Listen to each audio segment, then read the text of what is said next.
Segunda-feira, dia 5 de agosto de 2024. Sejam todos muito bem-vindos, meus amigos, a mais um vídeo do canal Terra Brasilis News.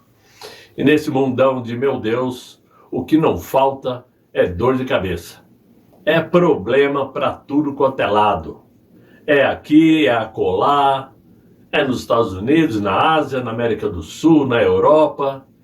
Tudo junto e misturado. Hoje o dia começou muito quente, com as bolsas de valores do mundo inteiro aí praticamente em queda absurda, muito em baixa.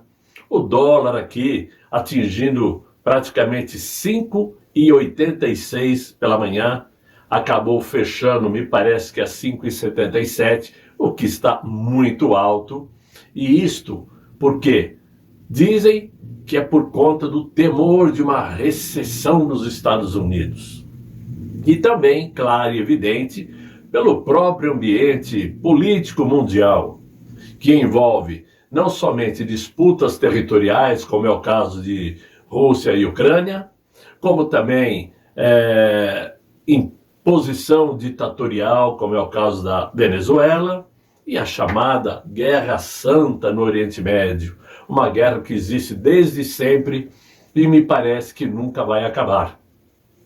Tudo isto, dentro de um liquidificador, vamos dizer assim, causa o chamado suco de problemas e expectativas pessimistas adiante. Não há como imaginar um cenário de paz coletivo. Isto eu considero nos dias de hoje praticamente impossível. E nós só conseguimos imaginar paz quando lembramos do Todo-Poderoso, que é quem determina tudo o que acontece na nossa vida. Se não for através dele, acho muito difícil, pelo menos nessa nossa geração, encontrarmos paz.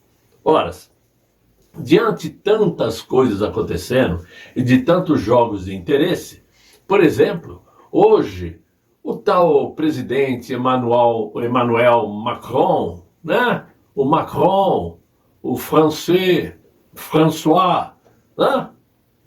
Telefonou para o nosso inquilino do Palácio do Planalto, né? Aquela conversa que ninguém sabe o que está escutando, ninguém entende porcaria nenhuma, e sem tradutor não tem nem bom dia nem boa tarde. E claro, Macron ligou para elogiar a posição do Brasil junto com Colômbia e México, que emitiram uma nota conjunta acerca dos resultados dos pleitos lá na Venezuela. Macron também citou a posição do Brasil no estímulo ao diálogo entre o governo e a oposição venezuelana. É aquele papo, né? Olha, se não gostou dos resultados, entra na justiça. O Supremo lá da Venezuela vai resolver a situação. E somente otário para acreditar nessa possibilidade. Nós sabemos que isto não existe. Lá quem manda, quem determina, quem faz ou deixa de fazer é o Maduro. Essa é que é a verdade. Agora, quando lemos esse tipo de notícia, dá-se a impressão de que o elogio vem de um exemplo de país, né? Mas, de fato, receber elogios de uma França nos dias de hoje é o mesmo que receber apoio de um cabaré barato de meio de estrada. Que me desculpem os franceses, que não tem culpa do governo que tem. Inclusive, esta Olimpíada que está acontecendo lá na terra do Macron tem se destacado, primeiramente, pela desorganização, com quartos imundos, hospedagens ridículas aos atletas, roubos, desordem pública, desrespeito a valores conservadores e uma série de outras coisas que não vale a pena entrar aqui. Então isso mostra o quê? Que há um elogio da França nesse momento, pouco ou nada vale. Mas a verdade é que, deixando de lado este jogo de interesse ideológico Brasil-França, em uma carta enviada nessa segunda-feira ao mandatário brasileiro, 30 ex-chefes de Estado ou de governo pediram a ele que ele faça valer a democracia na Venezuela, pedindo que ele, o nosso inquilino do Palácio do Planalto, reconheça o que classificam como vitória eleitoral de Edmundo Gonzalez. Isso é tudo que o nosso mandatário ainda não fez e não vai fazer, tenho certeza disso. Ele está e continuará em cima do muro, jogando verde para colher maduro e deixando a cargo da imprensa consorciada para passar o pano na situação. Ora, esses chefes de estados, esses 30 chefes de estados, pedem para que ele simplesmente aceite a nova coalizão na Venezuela como os vencedores desse pleito que ficou marcado aí por fraudes. Até porque até agora o tal do Maduro não apresentou documentos que comprovam a legitimidade do que aconteceu há mais de uma semana atrás. Na carta eles dizem o seguinte: instamos o Inácio, né, tem que abreviar aqui, presidente da República Federativa Brasileira, para que, reafirmando seu indiscutível compromisso com a democracia e com a liberdade de que goza seu povo, a faça valer na Venezuela, diz o documento. Os chefes de Estado ou de governo fazem parte do grupo Ideia Democrática, que reúne ex-líderes políticos da América Latina e do Caribe. A entidade já havia feito, inclusive, um pedido semelhante no final da semana passada ao presidente da Colômbia, o Gustavo Petro. Claro que este era o tipo de documento que o atual inquilino do palácio não queria ter recebido, já que mesmo havendo aí o entendimento de que muitos países latino-americanos não estavam aceitando os resultados publicados pelo Conselho Eleitoral da Venezuela, ele, que diz gozar de popularidade e influência, né, imaginava que seria... Ele não imaginava que seria colocado aí entre a espada e a parede nesse momento. Ou seja, você precisa tomar uma posição, ou concorda ou não concorda com o que aconteceu. E a prova disso é que até agora, passada aí mais de uma semana, ele até agora não confirmou nada. Não disse nem sim nem não, de forma clara e objetiva, sobre os resultados apresentados pelo Maduro. Claro, o que certamente lhe tira cada dia mais a pretensa credibilidade que diz possuir. Quem é que pode confiar num líder deste? Agora, diante de tudo isto, os Estados Unidos, por exemplo, já deu a entender que fará sanções individuais severas contra a Venezuela, principalmente contra líderes que perderão o direito de viajarem para os Estados Unidos, para a Europa, né? E claro, se a Europa também aplicar as mesmas sanções, né? Ainda existe a possibilidade de sanções mais graves, segundo a agência de notícias Reuters. Só que eles não entraram em detalhes dizendo quais seriam essas sanções. Mas sanções, para falar a verdade, pouco vale para alterar a postura de Nicolás Maduro, já que ele se apoia no apoio que recebe da China, da Rússia e do Irã. E claro que essas parcerias serão mais fortalecidas a partir de agora, muito embora o aumento de apoio signifique também o aumento no isolamento do regime de Nicolás Maduro, né? Quer dizer, isso vai se tornar mais claro a partir de agora. Agora, por que os Estados Unidos estão tão cautelosos em aplicar novas sanções? Está demorando muito? Uma das respostas está no fato de que, com o crescente aumento de instabilidade no Oriente Médio, o acesso ao petróleo pode vir a ser comprometido. E aí, nesse caso, a Venezuela seria a solução para os americanos, que já nesse governo de Joe Biden foi derrubado algumas sanções que haviam sido impostas para a Venezuela anteriormente. E os americanos começaram a importar petróleo da Venezuela.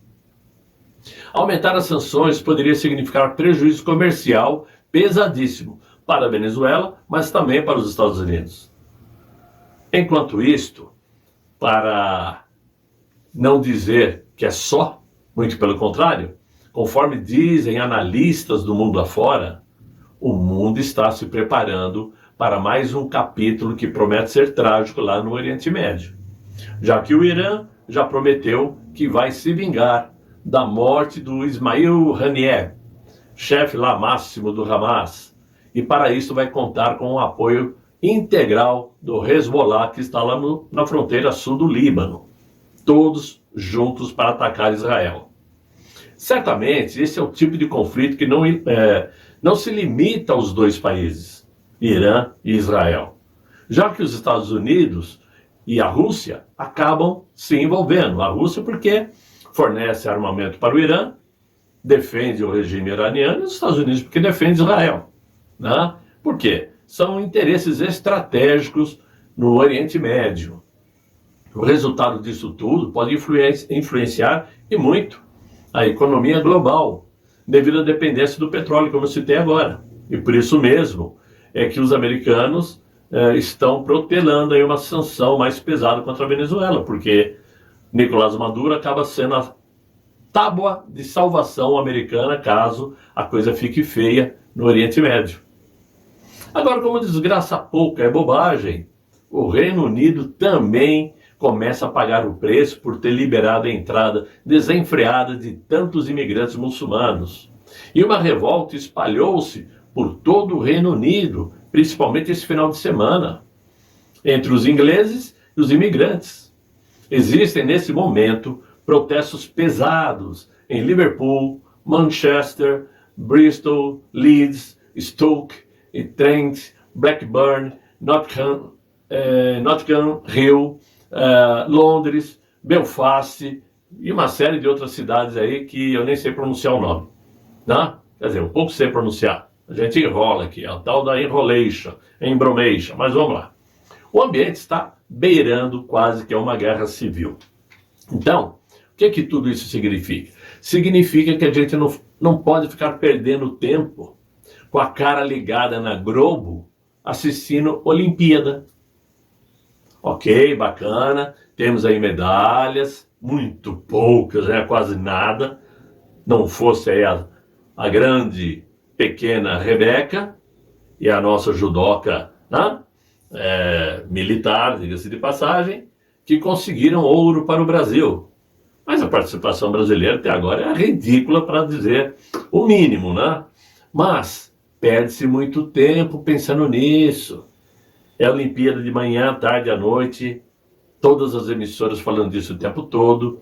Enquanto isto, o assunto Venezuela vai ficando fora de contexto e só não está no esquecimento graças às redes sociais, que continuam diariamente apontando, mostrando imagens do que acontece por lá. E principalmente a situação no Oriente Médio, que a princípio nem sempre atrai tanta atenção dos brasileiros, porque está muito longe de nós, mas não podemos deixar de lado, porque o que acontece lá influencia a economia do mundo todo. E quando a gente fala em economia, nós temos que lembrar que a nossa aqui está de mal a pior. O preço no mercado explodiu. Ninguém mais consegue fazer um bom mercado como se fazia antes. Se você compra um produto X, você tem que deixar de lado o produto Y, porque está tudo o olho da cara. E o pior está por vir. Taxações, aqui, ali e acolá, é a única saída que esse governo vê para tentar zerar o déficit orçamentário desse ano, que promete ficar no vermelho. E aí eu quero ver se vão ter peito, se os congressistas vão ter peito de pedir um impeachment sério por pedalada fiscal, que já aconteceu mesmo antes do atual inquilino do Palácio do Planalto assumir o governo, quando aprovou lá uma PEC no Congresso Nacional, liberando estourar o teto em 170 bi. Então, meus amigos, Vamos ficar ligados, vamos ficar atentos que qualquer noticiazinha hoje se torna muito importante. E eu, na medida do possível, vou procurando trazer a vocês. Por isso eu espero que vocês gostem do canal, deixe os likes aí, você está assistindo e ainda não deu like, dê agora, dê uma força ao canal, ajude o canal Terra Brasilis, convidem os amigos para me acompanhar. E eu, claro, espero contar com vocês amanhã em um novo vídeo, se Deus quiser, e Ele há de querer. Fiquem todos muito bem, fiquem com Deus. Tchau, tchau.